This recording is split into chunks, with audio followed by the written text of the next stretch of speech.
Welcome into the latest episode of 5 on the Floor on the 5 Reasons Sports Network. Make sure to check us out every day on Dash Radio. Download the Dash Radio app for free and then search for Nothing But Net. You'll find us every day, 10 a.m. to 11 a.m. Eastern, 7 a.m. to 8 a.m. Pacific. Also, check out 5reasonsports.com. Spell it out, F-I-V-E, reasonsports.com. We do not have a paywall. We don't make you pay to read our content, so make sure you check out all of the Heat stuff that's on there. But we also cover Inter Miami, the Hurricanes, the Panthers, the Marlins, and, of course, the Miami Dolphins. Also, our YouTube channel, we've got original shows on there on soccer, like 90 Minutes Strong, also Loaded Bases on the Marlins. And then we've also got Playing Catch Up with Tamara Brown and Kylie Wang every Monday, Wednesday, and Friday, 10-minute show catching you up on everything that happened in South Florida sports. Also, check out the great sponsors of the 5 Reasons Sports Network. One of those is the Gonzalez and Tybor Law Firm. You can find them at bankruptcyisgoodforyou.com. That's bankruptcyisgoodforyou.com. You know, a recent report showed that over 45% of people used their stimulus checks, remember, we only got one, to repay debt. This is money that could have and should have gone to cover living expenses. Even before the pandemic, household debt in this country, especially credit card debt, was going up and it was hurting families and small businesses. Nobody likes to consider bankruptcy as an option for dealing with your debt, but bankruptcy is one of the few laws that exist to actually help consumers. So before you make another debt payment that you cannot afford or do something drastic like empty out your 401k or borrow money from friends and family, why don't you talk to a professional about your options? Contact Gonzalez and Tybor. Again, it's bankruptcyisgoodforyou.com, 954-378-8184. Again, bankruptcyisgoodforyou.com. Consultations always free. Can be done by telephone or video conference. The phone number, 954-378-8184. And now, today's episode. 1, 2, 3, 4, 5 on the floor. Welcome to 5 on the Floor, a daily show on the Miami Heat and the NBA featuring Ethan Skolnick with Alphonse Sidney, Alex Toledo, and Greg Sylvander.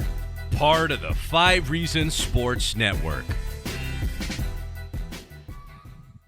Welcome back on 5 on the Floor. Ethan Skolnick here with Alex Toledo. You can follow him at Tropical Blanket. Also, you can find us every day on Dash Radio. That's the Nothing But Net channel. So download the Dash Radio app for free and then search for Nothing But Net. We've got a guest today. We're going to dive into some NBA issues, although we're obviously going to start with the Celtics Heat series. He's Michael Pina. He now works for GQ. He did work for Bleacher Report, covered the big Isaiah Thomas breakout year in 16-17 when a couple of current Heat players were on the Boston Celtics. He still identifies, just say it, Michael, say it for our audience. What do you identify as? I am a Celtics fan. True and true. It's been nice talking to you. We'll let you go. No, we'll let you stay. And obviously you come in it from that perspective, but you also have an article that came out in GQ. A couple of articles I thought were interesting. One of them was about why players are wearing group economics on the back of their jerseys, one of which is actually Andre Iguodala. So we're going to talk about that. But also you wrote about the Los Angeles Clippers, and I think hit on something that we've talked about here a little bit on 5 on the Floor, which is that the Clippers never really found themselves this year and never really formed any kind of identity. So we're going to circle back to them, but I want to start with this series.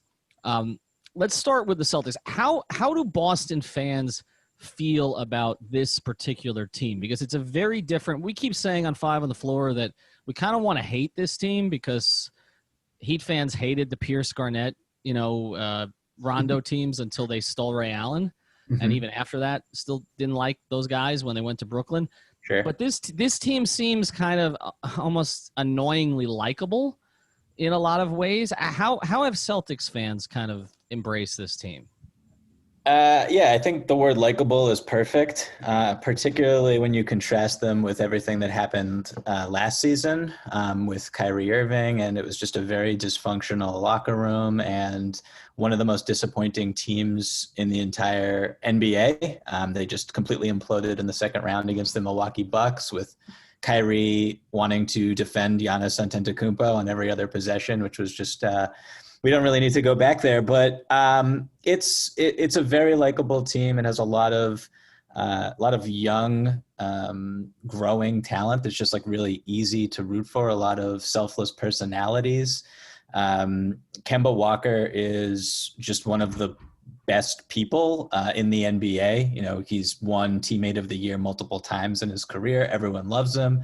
So when you go from Kyrie and kind of all of the drama that was instilled there with his free agency and not knowing if he was going to stay after he said he was going to stay, you bring in Kemba, and it just has been tremendous from day one. And so having someone like Kemba, who's a max player, who's willing to kind of relinquish the spotlight for Tatum, who's made this tremendous rise. He was named to the All-NBA third team earlier today. Jaylen Brown could have been an all-star this season. So it's a very easy team to watch. They play really beautiful basketball on both ends, and it's a really easy team to root for. So, Michael, I wanted to ask, I'm a listener of you and Ben Golliver on Open Floor. I already knew you were a Celtics fan. I respect your opinion as a national writer as well. So I was very excited for this. And I wanted to go over game one with you. I think there was a lot of, this is honestly, as much as the Celtics-Raptors was a kind of like a very coaching-heavy series, I think this series is kind of one as well. And I think Spo showed a lot of what his defensive game plan is last night, where he sent two to the ball with Kemba. There was plenty of times where Kemba beat somebody and Bam was right there, always, kind of ready for that and just willing to leave Tice every single time and let the backline rotations trust that they're going to handle that properly and let him get the open dunk. And as well as Tatum, right? I think early on in the game, he got a lot of the switches that he wanted. They kept trying to switch the Heat's negative defenders onto him. And as much as they can try, it's just a mismatch every time because he can always just shoot over them or blow by them, depending on how they guard him. And I think those adjustments were made in the second half. Jimmy Butler, especially down the stretch, was not letting them get to those switches. He was making sure, Dragic was showing and recovering so that he wouldn't have to switch onto Tatum. How do you feel about the adjustments basically that Stevens can make now that he's kind of seen what Spo has thrown out there? And it seems to be a very effective game plan. Yeah, I mean, really good points by you, especially coming out of the Toronto Raptors series where the Celtics would try to get the right matchup that they thought they wanted with Tatum, with Kyle Lowry or Fred VanVleet, and then Tatum was just kind of not able to go off the bounce. He didn't really have any confidence in his dribble. And so, like you said early on in last night's game, I mean, I tweeted this, but Tatum took 3 step-back threes or sidestep threes within the first, I want to say 6 or 7 minutes of the game, and it felt like he only had that many shots. That's one of his bread and butter shots. It felt like he just wasn't even confident enough to put the ball on the ground to take a shot like that against the Toronto Raptors. So you kind of go into the second half, and like you said, Jimmy Butler was just draped all over Tatum. If you just look at kind of the matchup data, no player guarded another player on more possessions last night than Jimmy Butler defending Jason Tatum. So it was a clear desire on his part to kind of lock him down. It was really interesting to me coming into this series was how Miami would use its zone defense, because Miami used the 2-3 zone more than any team used zone throughout this season, throughout last season. And then in the first 2 rounds, there were 0 possessions logged in a zone defense. And I think that there was a lot of matchup issues there for why they didn't really feel a need to go to it. But then last night, they used it for 16 possessions, and the Celtics are completely flummoxed again with it. So They play too many non-shooters, right? I think that was something that we were going to see once they got out of that starting lineup. I just think zoning that starting lineup probably not a great idea. But once you start playing in some of those bench guys outside of Wanamaker, I think the zone was always just going to be an option there, especially with, that makes Derrick Jones Jr. actually usable. It gives him a function on the court other than just a broad, he can play defense. Putting him at the top of the zone with Iguodala, I think, made him useful. They're really big at the top, and that is, one of the other big advantages, I think, or useful reasons for going zone like they do is you really want to get the Celtics out of the pick and roll game with Kemba Walker, because that is the tip of the spear for Boston's offense. And so when you have 2 big guys up top, you really can't go to it like they want to. And so Kemba's pull-up game is just completely neutralized. And as we saw he started switching off ball on those 2, which is not something that they did before. Mm-hmm. Yeah, for sure. And so on all those possessions, there were a couple times where they blitzed Kemba and he kind of made them pay, but there were other times where they blitzed him and then they recovered. And Kemba was just like totally gassed by the end of this game. I mean, the possession where he was not able to beat Jae Crowder off the bounce with like 30 seconds left, I want to say, maybe a little under that in regulation, gets his shot blocked in the paint. Like those are the possessions where Kemba's just, I mean, I think he made a step back over, I forget who. Hero. That was barely over the top of Hero's fingertips. So like that stuff was, I mean, he was just grinding by the end. And defensively, Kemba was, I mean, for me, like the play of the whole game, and I think, obviously Bam Adebayo's block is the play of the game. Like, let's not get it twisted. But one of the most important plays for me was Kemba hitting this step back. Celtics go up 5 with about a minute to go. And then, Kemba and Marcus Smart just totally botched this random switch at the top of the key, a miscommunication that the Celtics basically never, ever make. And Tyler Hero's just left wide open with like 20 on the shot clock for a 3, and he drills it. And I thought that was like, as watching as a fan at home, like I'm watching as an analyst, trying to watch as a neutral observer as much as possible. Watching as a fan, I'm just like, that shot right there, that one's going to haunt them. Well, one of the things that struck me about last night's game, we've got Michael Pina here, is that it felt to me in a lot of ways like a Game 7 where both teams were kind of throwing almost seemed like everything at the other team. You mentioned Spoelstra going to zone so early in the game, showing it so early in the game. And I was a little surprised that Boston was not expecting it, because there was conversation before the series that this is something that they might try. But I felt like whether it was Eric going 10 deep in his rotation, that he treated this a little bit like an elimination game, which sometimes he doesn't do early in a series. But I wanted to get to one thought I had about this series and where I think it may be decided, which is how a lot of series are decided, which is, can you get the guys that you want to be shooting the ball on the other team to be shooting the ball? And I felt like last night, both teams did that. The ball kept finding Marcus Smart and the ball kept finding Jae Crowder, these former teammates, right? And all of a sudden, these two former teammates who have been known for being low 30s and three-point shooting on a good day are making 45%. I mean, in Jay's case, it's been better than that lately. They're shooting in the 40s from 3. I guess I'd start here. How sustainable is that for either of them? And at what point does Stevens and Spoelstra adjust that strategy and say, okay, we're not giving them that anymore?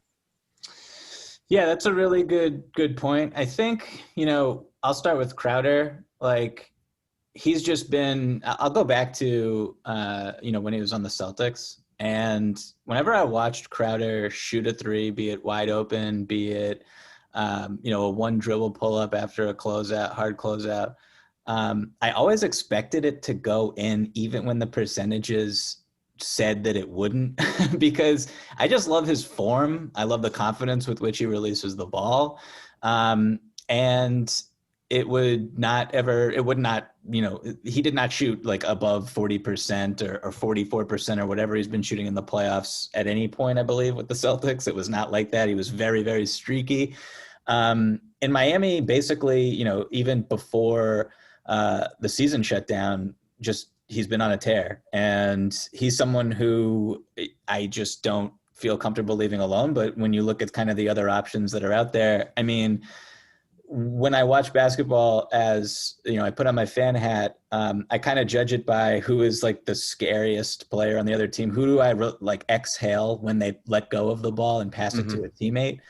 And for me, like, I'm already there with Tyler Hero. When he has the ball, I'm just like, please stop. Like, get the ball out of this dude's hands. Every time he lets it go, I was, watching the Bucks series, watching the Pacers series. Like, he is just, I cannot believe he's a rookie. Feel that way about Dragic. And increasingly feeling that way about Crowder. So I don't really know where you go here with these guys. I mean, you obviously don't want Crowder to be as wide open as he was on some of these threes. But he's been terrific, and he drew a couple 3-shot fouls as well, which is something that he's very sneakily good at. I'll give him his credit. With Marcus Smart, Also extremely streaky still. I think the percentages with him are a little higher than I think his reputation might be. I mean, he's always been a pretty good free throw shooter. The form is fine. He's come along as, he was literally the worst high volume 3-point shooter in NBA history earlier in his career. I think he's pretty okay now. I think the Celtics are pretty confident when he lets one go. And as we saw in the Raptors in game 2, he can totally swing a game with his outside shooting. The problem is when he gets hot early, and then, there was 1 3 he took last night where I think it was like maybe on a 3-on-2, or it was some transition opportunity, and Jaylen Brown was just standing underneath the basket wide open. And Marcus Smart just takes this like fall away 3, even though no one's near him, and it obviously doesn't go in. So sometimes it's more shot selection than him actually getting them up at a high clip. Like if he's just spot up in the corner, I think that's a really good shot for the Celtics. If he's spot up on the wing even and wide open, it's a pretty good shot for the Celtics. But it's just more about how the defense is playing him necessarily. And sometimes he'll take them with, time and clock situations that just don't make a whole lot of sense. Yeah, I think it's a good point that Smart and Crowder are kind of like each team's version of each other to an extent, where Smart is usually guarding guards, and I know he can guard multiple positions, and Crowder is usually guarding forwards, and they seem to be the guys that are like, okay, we'll let him shoot because we got to guard the other guys a lot tougher. And honestly, I think that means that the zone worked, man. You get Marcus Smart shooting like that, even if he's having that hot night, we know it's not going to happen every night, and we know he can have these nights 2 or 3 times in a series. We've seen it, year after year. So I think that will happen, but at the end of the day, Spo is going to take that as a W, right? Especially when you're getting those situations that you're describing where time and clock, it's not the greatest scenario for him to shoot. Okay, and what I was going to ask here, knowing, this game plan and the way that game 1 played out where, the Celtics really got control at the end of the third quarter, which is something that the Heat have done just for years now, is, the third quarter, as Heat Twitter calls it. And but the one defining characteristic from this team that I think differs from the first half of the season is how gritty they can get in the fourth quarter to really just put together possessions in a row where, they're doing the right thing, executing on defense, not letting the team get any type of advantage or break down the defense. And like you saw that, and like Kemba couldn't get any type of advantage. And then on the offensive end, just being very deliberate with the shots that they go and try to create. And they're not forcing anything other than that one hero shot that just, I don't even know. And, Jimmy going to the rim and making that shot and the foul. He was clearly trying to get the foul there. Insane finish. Oh, my Lord. Lord. It's the Bam block really overshadowed that, because that shot, it defied gravity to me. It was like, this guy's a magician. Like, I don't know how he pulled it off, or Tatum, who's so much longer than him. But Jimmy's just that big. But anyway, what I was going to ask is, now that we've seen all of this, how do you feel about the matchup going forward, knowing that there's still adjustments to be made? But now that you've seen the game plan, how do you feel? That's a pretty good question. I thought that the Celtics were, I went back and watched the fourth quarter in particular, just like I was looking kind of just to see how Boston's offense just got so stagnant late. Because in the fourth quarter, the Heat didn't use their zone really at all. I think it was like 1 log possession. And so like there were just some sloppy turnovers. There were some interesting shots taken that should not have been taken. I think the Celtics got a little bit gassed, particularly Kemba Walker. Jaylen Brown was not involved at all. And I think that, the foul situation where Miami was just in the penalty very early in that quarter. And it was the fourth quarter, not the third quarter, right, where they were in the penalty early. Everything's just kind of bleeding together for me right now. But it felt to me like they were fouling a ton. And Bam Adebayo is just so good at drawing these fouls, particularly in the bonus when he's just so active in the paint. And the Celtics really have no answer for him. So when Tice gets in foul trouble and he has to go to the bench, you spoke earlier a little bit about Boston's options off the bench, where Brad Wanamaker, I think, has been he's a trustworthy piece. and then it's just kind of mush. So you get kind of in some issues there when guys get in foul trouble.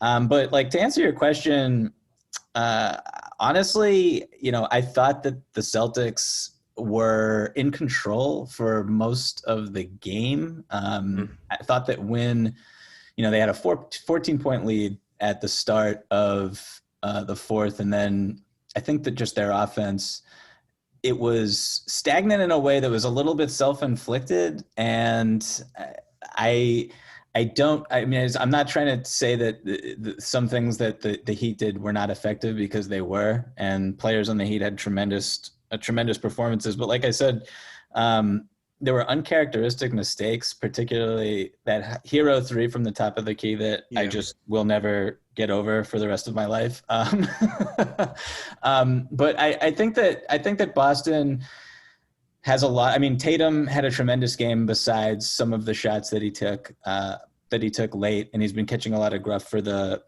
3-pointer that he took at the end of regulation, which I think was a fine shot. And yeah, like I think that these two teams are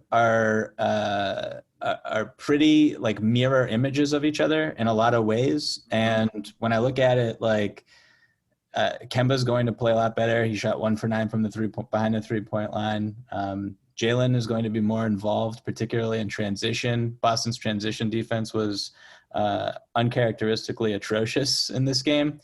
And I don't know if even as well as Jimmy played defensively and as aggressively as he played defensively on Tatum, particularly in the fourth and overtime, I think that Tatum is just such a very special offensive player, and they will find ways to get him going even more so than he did on the 30-point performance.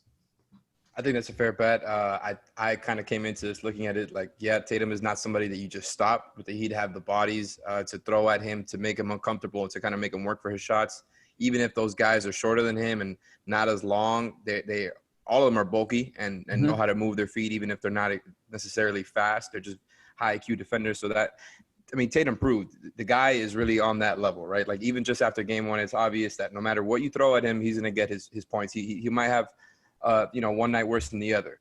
But what I was going to say here was, Bam, you mentioned him in the middle of that. And I just think I came into this thinking that he was going to be the most important factor towards the Heat winning this series. And I feel even stronger about that after watching last night, because my Lord, I've never been more impressed with Bam than when I am watching him against the Boston Celtics, because he switches onto everyone and shuts them down. Everybody, man. Like, I feel so good when I see him switch onto Kemba, when I see him switch onto Tatum. I mean, Jaylen Brown does not even – I mean, don't even bother, man. I really respect Jaylen Brown. I said earlier in, like, January that I thought he should make the All-Star team over Tatum. I take that back now. But even then, Bam, I think it's just so important to what they do. Outside of the switching, he is always there on the back line. And especially, Tice can't really make him pay as a vertical threat, which makes me think Robert Williams might get more involved, or maybe not. But what I wanted to say here is I think Bam has been so underrated. I think he's always kind of the engine of the team, even when it doesn't seem like it. And this is also the series for him to really be aggressive as a scorer. And we saw it last night, where even if he's not necessarily trying to get a shot up, he will go to the rim and he will bulldoze to the free throw line. He had like 18 free throw attempts during that bubble game versus the Celtics without Jimmy.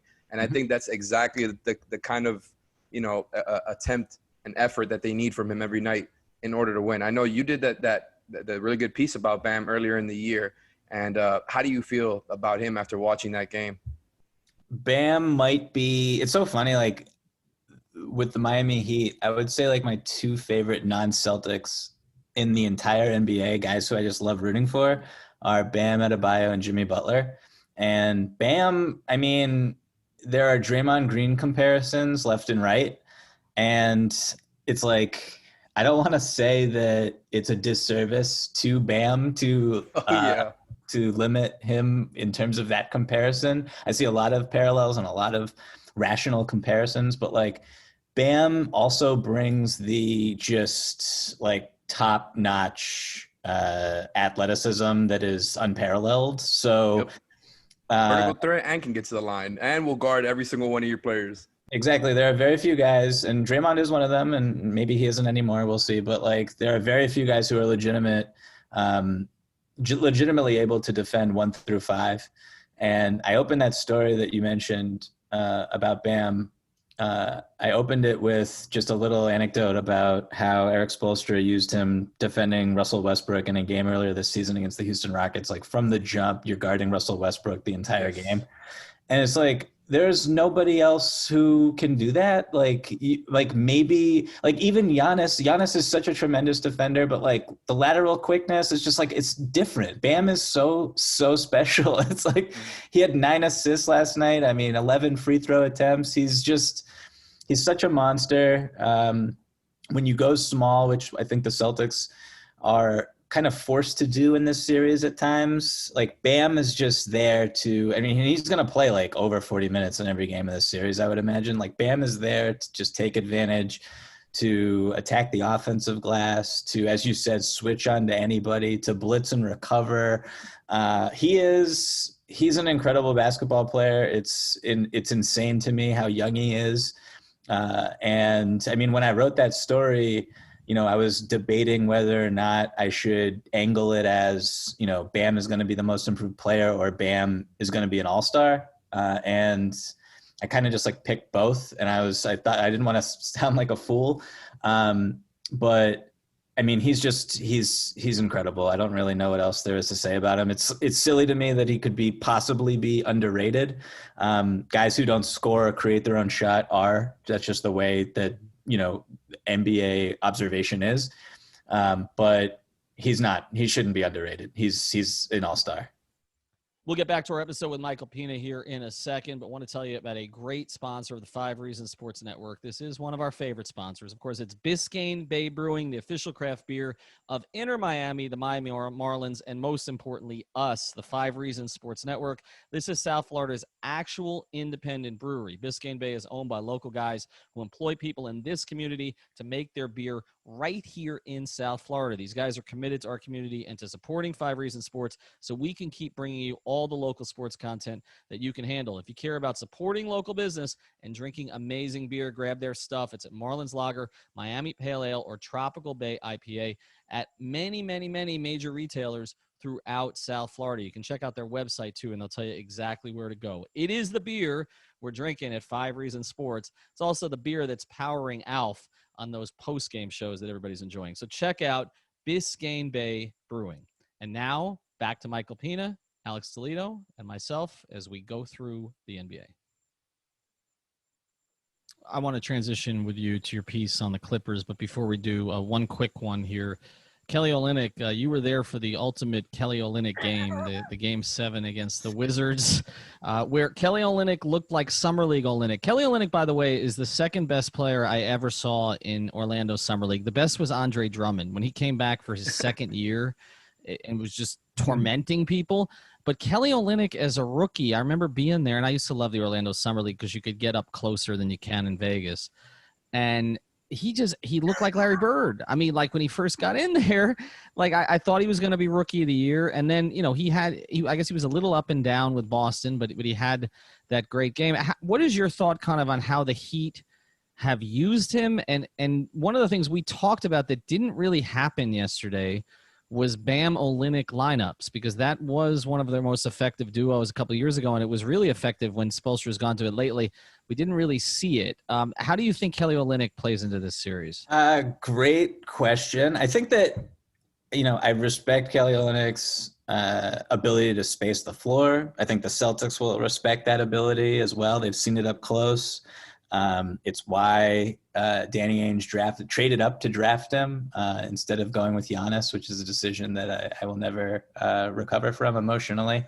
But like at the end of the day, I think with the lineups and the personnel that the Celtics have with Tatum, Jalen, Kemba, Marcus Smart to a much lesser degree, but they actually, I'm just going to, you know, excise Marcus Smart from this conversation, but like they are really good at attacking weak spots on the defense. So I think Kelly in space is, you know, he moves his feet well. He's pretty good angling himself, 25 feet out from the basket and beyond. But like if they can get him on an island, it's just like he's so easy to play off the floor. It didn't really surprise me that he only logged 10 minutes. They'll have to be small, I think, for a majority of the series. And as I said earlier, Bam is going to play a ton. So it's I don't see him being a humongous factor. But if the offense really bogs down, then he might come in at some point to loosen it up a little bit. But it's tough for me to kind of picture that because the Celtics will just attack him relentlessly if he comes in the game. I want to transition on something, and I'm glad that we got to talk Heat Celtics today because when I turned on First Take, which I almost never do, but I was curious what they would do today. And it was basically 17 minutes of Clippers with some Lakers mixed in, 3 minutes on Heat Celtics, and then Stephen A. Smith said, I don't want to talk about that anymore. And they went back to Clippers for the next 20 minutes. I feel like everybody's a little bit Clippers out, but you did write a piece which I found really interesting because I felt all year, I picked the Clippers to win the championship this year, but it never felt right. And then after the game last night, after they blow the 3-1 lead, third time that Doc Rivers has blown a 3-1 lead in the playoffs, and they've never made the conference finals as a franchise. After that, they all started. There was just a variety of excuses. We never built chemistry. Guys were tired. Then it was the players who left the bubble and all of the rest of that stuff that came up. But it just never felt like they got it together this year. So why? How did you kind of lay that out in your piece? I mean, for me, first of all, like I picked the Rockets to win it all, but that's just because I'm trying to be an antagonist. Like, if you gave me truth serum, I would pick the Clippers. I think Kawhi Leonard. That pick was looking good there for a while until that Lakers series. Yeah, exactly. Until Russell Westbrook showed up. Yeah, I mean, I think Kawhi Leonard's the best basketball player in the world. I still feel that way, I think. We'll see what happens with LeBron over the next couple of weeks. But you have Kawhi. He's the reigning finals MVP. You have Paul George, finished third in regular season MVP last year. In a more, I think a better role for him, just as kind of like a 1A. Those two are, two of the cream of the crop, two-way wings in the league, in a league that like really values two-way wings. That's what the NBA is all about today. So you look at that, you look at Lou Williams and Montrezl Harrell, maybe the two best sixth men in the entire league on the same team, and they have a ton of synergy together. And it just made so much sense for this basketball team to excel. But like when I look at the Clippers, I should say when I look at every other team that's good, it could be the Rockets, it could be the Celtics, the Raptors, the Lakers. Like there's something that pops in my head immediately about their style of play or their aesthetic or just the lineups that they play, just what they are good at and what they can hang their hat on. And I never got that with the Clippers. I mean, they run a ton of pick and roll. Cool. Everybody runs a ton of pick and roll. And then like they don't shoot a ton of threes. They don't necessarily attack in transition. They're not looking to push the ball. They don't really have like a depth lineup that they go to. There were a lot of like weird questions. And it's just like, at the end of the day, I was always just like, Kawhi's on the team. Kawhi will figure it out. When things are, when it's nut cutting time, Kawhi Leonard is going to take over basketball games and there's nothing anybody can do about it. And then that's basically what happened in Game 7. And Kawhi shoots 1 for 11 in the second half or something like that. Just, I mean, a total meltdown. And in those spots, like if your best player and the guy who is your closer, if he struggles in a time like that, you're probably not going to win, but you also have just a baseline strategy, like a foundation to lean on. And the Clippers just don't have that at all. And so it's fascinating to me that was never developed. And you know why. I mean, they apply load management maybe more than any other team, which is fine. I'm not being critical, but that's what they do because of Kawhi's body. Paul George had the shoulder surgeries, didn't enter the season. Wasn't in training camp, didn't enter the season until late. And then they have all these issues with, as you said, guys leaving the bubble for different reasons. guys being out of shape. I think Doc Rivers he didn't say Montrezl Harrell, but that's who he wanted to call out in the post-game press conference. Montrez is a big part of their team, and he just was atrocious throughout the playoffs.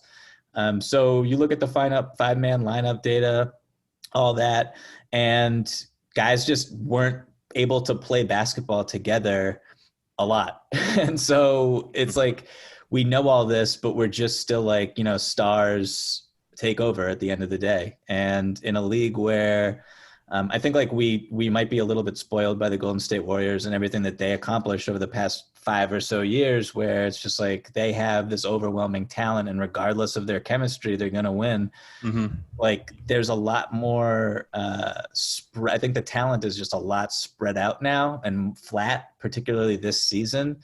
And so, you can get hit in the mouth by a team like the Denver Nuggets, and a team that also that not only are they super talented and have a pretty deep roster, but they've been through the fire together. So when they're down 3-1, nobody's pointing fingers.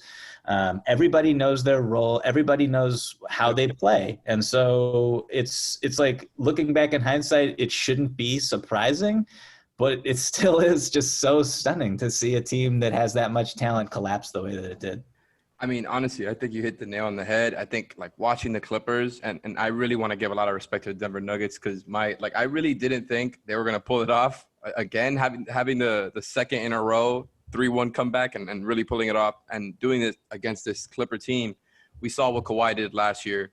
You figure Paul George can put together a good game, but I guess that was too much to ask for from him. But we know what happened. We saw the end. It was more than just Paul George. It was Kawhi. It was the entire team.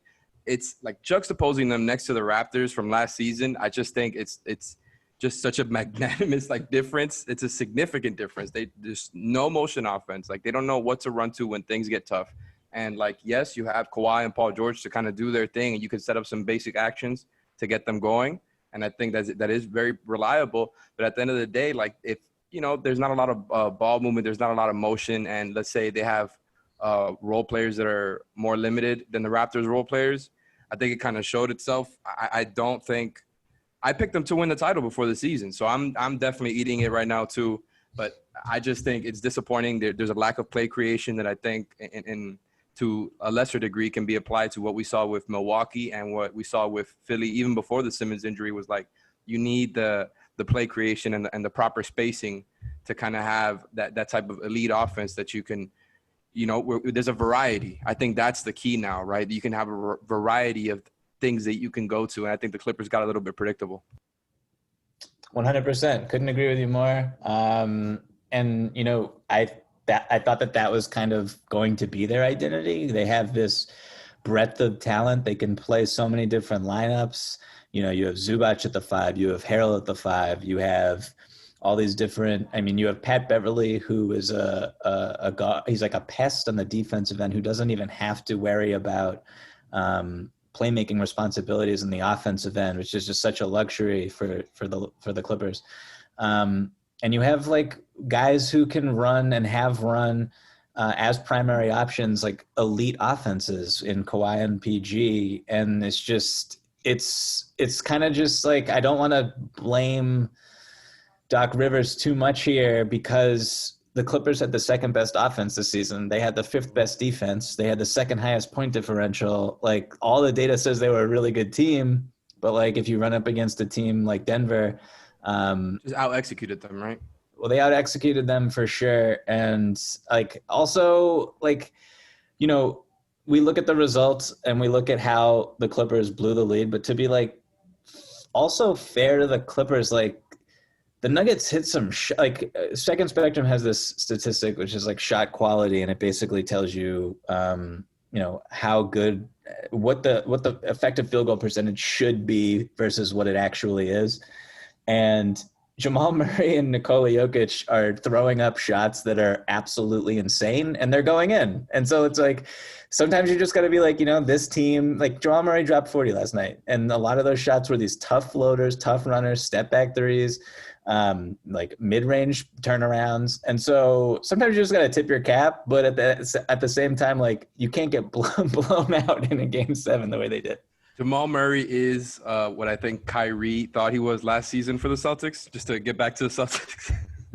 That guy, man, like I really have, I didn't think he was that guy. And Jokic right now, I think is a top 7 player in the league. The way that he's played in the playoffs the past 2 seasons, he's so good. He's still their best player. But Jamal Murray, Jesus, man, I didn't know if he could do it with the type of talent on the perimeter that the Clippers deploy, and he really did it. And even if there was a lot of tough shots, even if he didn't do it at the same clip that he did versus the Jazz, I'm just so impressed by him, man, to have done it in 2 straight series against those 2 defenses. He's for real, man. I'm nothing but impressed with what he's done playing off of Jokic. They have great chemistry together. And they also didn't have Will Barton. And never stop fighting.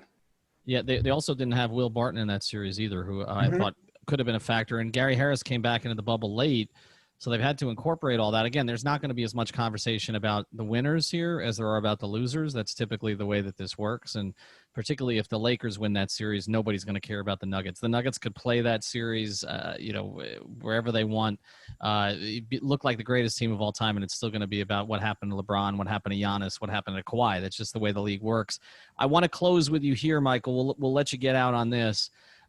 We saw game 1 that I think these teams, like you mentioned, mirror images, the Heat and the Celtics, pretty evenly matched, particularly without Gordon Hayward in there. And I did see Cooper Moorhead from Heat.com tweeted out that one of the issues Boston had with the zone may be alleviated a little bit with Gordon because they used him in some ways to bust that against the Heat this season. But give us a pick here. Who did you like before the series, and did yesterday change anything?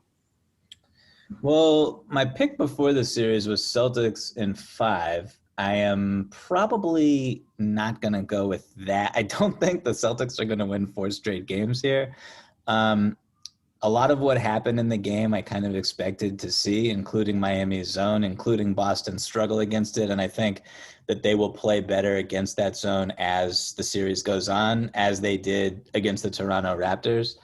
I'm going Celtics in 6 now. And like, I'm pretty confident in that prediction. But I just also want to say that, like, Jimmy Butler is, I really can't respect anyone more in the entire league, I think, than Jimmy, and everything that he did in terms of, during a summer where every single superstar in the league, every all-star in the league who's a free agent wants to team up with another free agent, another superstar all-star free agent. Jimmy goes to Miami. It's such a perfect cultural fit. It's such a perfect stylistic fit. The way that he has trusted everybody on that team and allowed them to blossom is why Tyler Hero hits that 3. It's why Bam makes that block. It's why Duncan Robinson, man. Duncan Robinson, sure, he got in foul trouble in last night's game, but him blossoming to become one of the best, catch and move 3-point shooters that we've ever seen is because of Jimmy. Like, I honestly look at it like if Kawhi went to Miami or PG went to Miami instead of Jimmy Butler, I think that those guys would feel the need to average 30 a night. They would not allow Kendrick Nunn to lead the team in shots per game. That would just not be an option. And I think Jimmy's underrated humility has been a humongous reason why the Miami Heat are such an effective basketball team.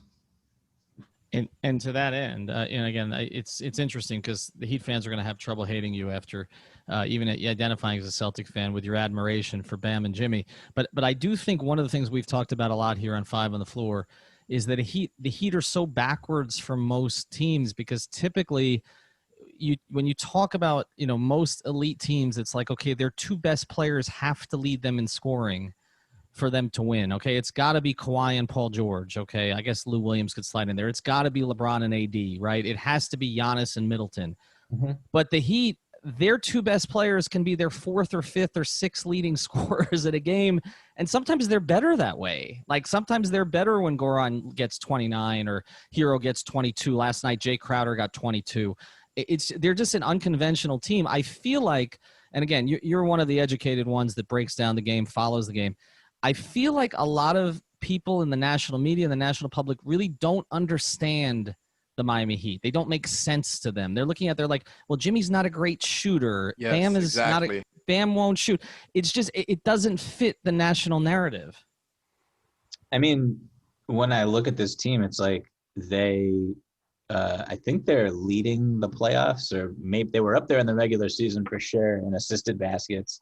They move the ball. They move so well. Everybody moves so well without the ball.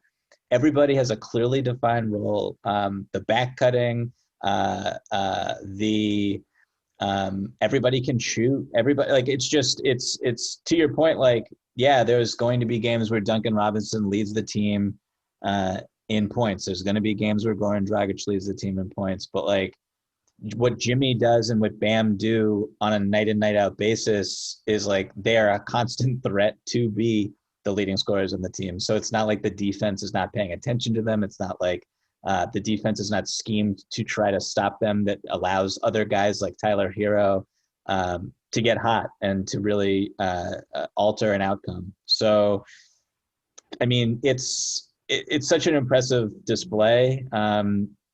It's such an impressive just roster construction in terms of compatibility. Like, bravo to the coaching staff, bravo to the front office for finding and developing just about everybody on the roster, everybody in the rotation. And we haven't even like mentioned the name Andre Iguodala at all, and he's on the team. Like, it's amazing. And he looks great too on defense. I could not have more respect for the Miami Heat. All right, Michael Pina. You can follow him at Michael V. Pina on Twitter. He's one of the few Boston fans we'll have back here on 5 on the Floor. Thanks for joining us. I know Alex was looking forward to this one. Hopefully we can check in with you in the future. Follow his work at GQ, including the latest piece on the Los Angeles Clippers. All right after this, I did something on our YouTube channel earlier today where I kind of went through the all-NBA selections and got into another, in my view, snub of the Miami Heat that played out. This one's not as bad as Goran Dragic finishing 6th in the league in 6th man of the year voting behind 2 Clippers, as Michael mentioned. I don't know how you can have a 6th man and a 7th man who are in the top 3 for 6th man of the year voting. It's weird to me. But after this word from Safe Cubbies, we'll get to it. I want to introduce you to another of the great new sponsors of the 5 Reasons Sports Network, and it is a sponsor that would be important in any time if you want to have a beautiful workspace, but it's especially important now when you need a safe one as well, and that's safecubbies.com, which offers modular office solutions designed to elevate your open office into a modern and safe environment at any budget. You can personalize your workspace with options like whiteboards, magnetic panels, acrylic sheets, and graphic branding. Most of the surfaces are non-porous for easy cleaning and can be removed or replaced within minutes. Now, this is for workplaces. They've got a bunch of different options on their professional series, but also they've got private room solutions, dividers and sneeze guards, and they have a classroom series as well. So if you're involved with a school, this is definitely something your school should check out, of course, if we have school in the fall. And that's the point here. We are entering a new normal period with COVID-19. Safecubbies.com, which is locally owned, is the place that you want to go. The phone number is 754-216-1071. Again, that's 754-216-1071 or safecubbies.com. Ethan Skolnick for 5 on the Floor on the 5 Reasons Sports Network. This is the latest season ticket. Now, the Miami Heat are starting to earn respect around the country for what they've done in the bubble, particularly what they've done in the playoffs in the bubble, winning now 9 out of 10 games, including Game 1 of the Eastern Conference Finals in overtime, 117-114 against the Boston Celtics. But the Heat weren't all that respected during the season, before the COVID break, before they went to Orlando, and even at the beginning in Orlando, and we're seeing that reflected in the awards voting. Now, the awards voting was done based on what happened prior to the bubble. So the bubble games, the seeding games, the playoff games, obviously, but the seeding games did not count in the awards voting. Now, we've already seen Goran Dragic finishing 6th in the 6th Man of the Year award behind 2 Clippers. How can you have 2 6th men on the same team? By the way, neither of those guys, whether it was Montrezl Harrell or Lou Williams, were particularly good in the playoff series against Denver, and now the Clippers are going to Cancun. But if you take a look at what happened there, 2 players from the Los Angeles Clippers voted ahead of Goran Dragic when he was the true sixth man for the Miami Heat until he was made a starter once we got to the bubble and got to the playoffs. So that was the first snub, okay? He should have been in the top 3 in my view at the very worst. All right, then Bam Adebayo finishing second behind Brandon Ingram for most improved player. Look, Ingram's stats were terrific this season. New Orleans was nowhere near the playoffs. Bam was a core player on a playoff team. And if you take a look at the numbers, although Ingram's scoring went up, Bam went up in just about every category, and not just on a per 36-minute basis, okay? He was terrific this season, and so he should have been, in my view, the most improved player. He also didn't get a lot of love for Defensive Player of the Year, although he was on second-team All-Defense, but Jimmy Butler was not on second-team All-Defense. Ask people around the league whether Jimmy Butler deserved to be on the All-Defensive team, or at least one of them, ahead of Eric Bledsoe, maybe? I would think so. We just saw Eric Bledsoe lay an egg again for Milwaukee in the postseason. And now the latest one, okay? And Coach of the Year, Eric Spoelstra, was 4th. I don't have a big question about that, although Nick Nurse, who won, didn't look so great in his last series. But the one that just came out today, All NBA. Now, I wasn't expecting Jimmy Butler or Bam Adebayo to be on the first team. I thought there was a chance Jimmy Butler could sneak on the second team. He did not. He was third team. Again, the first team, and I'm going to take a quick look at it, the first team, AD, Anthony Davis, Giannis, LeBron, Harden, and Luka. You really can't argue with any of those 5, although it's interesting. Only 2 of those guys are still around in the playoffs, which is LeBron and AD. Take a look at second team. Kawhi, can't really argue with it in terms of the performance when he played, but he sat a bunch of games. Again, he's gone now too. Jokic, can't argue with that. He's been terrific in the bubble, which again came after the criteria for the awards. Dame Lillard definitely deserved it and certainly showed it in the bubble. Chris Paul, same. Pascal Siakam, ahead of Jimmy Butler? And I'm not even basing that on what happened in the bubble where Siakam was brutal. I mean, he was unplayable in that series against Boston. All of his numbers were down. All of his percentages were down. But even in the regular season, Siakam was better than Jimmy Butler. Some of the numbers were better. I would take Jimmy Butler. So then you look at third team. Jimmy did make the third team along with Jason Tatum. I think you saw last night why Jason Tatum is deserving. But then the other 3, okay? Gobert, ahead of Bam. There's no metric that shows that Gobert should be ahead of Bam. Sorry. You can even make a case for Embiid ahead of Gobert, but it shouldn't be Gobert, okay? In my view, should have been Bam. And then the other 2, I guess, guards on the team, Ben Simmons and Russell Westbrook. Now, Russ had a great last month before the COVID break, but I don't know that I would have had him on an All-NBA team. And again, that was sort of verified when you take a look at the way he played in the bubble, and particularly in the playoffs. You can blame that maybe on a COVID hangover because he did have COVID. But I don't know, man. Russ on an All-NBA team at this stage, and then Ben Simmons, okay? It's funny that Jimmy and Ben Simmons are on the same All-NBA team. Is Ben Simmons an All-NBA player? He still can't shoot. He still won't shoot. I don't know. I look at it with the Miami Heat and I say there's still a lot of people around the NBA, a lot of these award voters, who did not watch them this season. Because I think if you watch them, Jimmy Butler's second team, Bam Adebayo's third team, and oh yeah, Goran Dragic is better than 6th in the 6th man of the year voting. Ethan Skolnick, season ticket, 5 on the floor, 5 Reasons Sports. Check out 5reasonsports.com. All of our pregame streams, postgame streams, and of course, our postgame podcasts. Thank you for listening to the 5 on the Floor on the 5 Reasons Sports Network.